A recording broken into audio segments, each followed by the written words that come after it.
You've heard about the black card, right? No, not the one from Visa or American Express.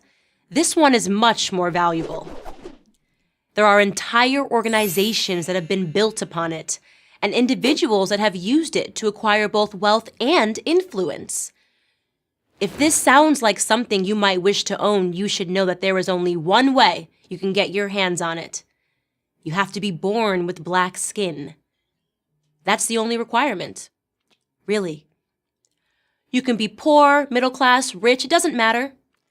The black card will still confer upon you an entire history of oppression, even if you've never been oppressed. Flash the black card and most white people will cower. Play the black card expertly and you can win awards, make millions, all the while claiming that the people who got you there somehow hate you. With a black card, you can sell books full of indecipherable prose, because with a card that powerful, who cares if your words make any sense? You can call yourself a civil rights leader and shake down multinational corporations, or you can torch your own neighborhood because you didn't like the outcome of a grand jury verdict. Ironically, the people you might think have the most legitimate claim to the black card refuse to use it. Take my grandfather, for instance. He raised me from the time I was 9 years old. Born in 1941 in rural North Carolina, he started working at age 5, laying out tobacco to dry on a sharecropping farm.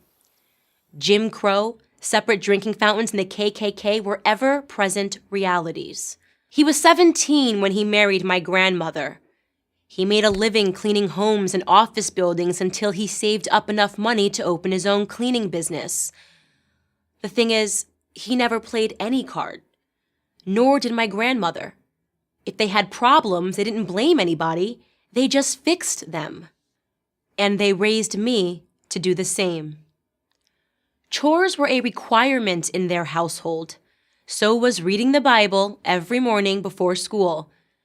I didn't like the Bible readings and I hated the chores, but I realize now that these small acts of discipline, although sometimes stifling, had a strong, positive impact on my character.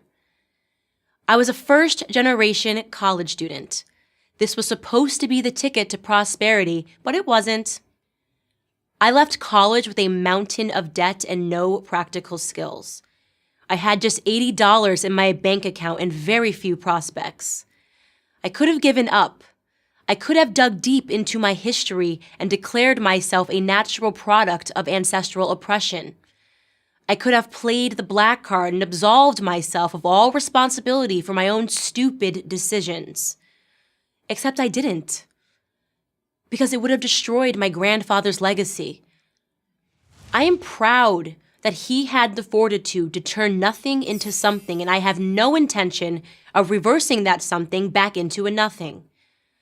My attitude comes with a price, however, because if you are born black and you don't accept your natural status as a victim, then the validity of your blackness is immediately called into question.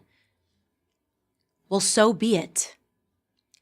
If believing in myself, if accepting the responsibility for my failures somehow disqualifies me from owning an imaginary card, then let me be the first to declare that I don't want one. I also don't want Cornel West, Al Sharpton, or insert anyone else who uses their skin color to game the system as a role model. I already have my grandfather. If there is one thing that my family history has taught me, it's that I do not need a black card or an imaginary anything to make something of myself.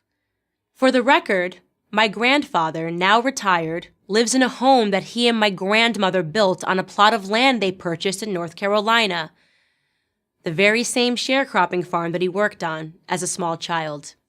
His story is unique. His story is beautiful because it's American. And that's the only card I've ever been interested in playing.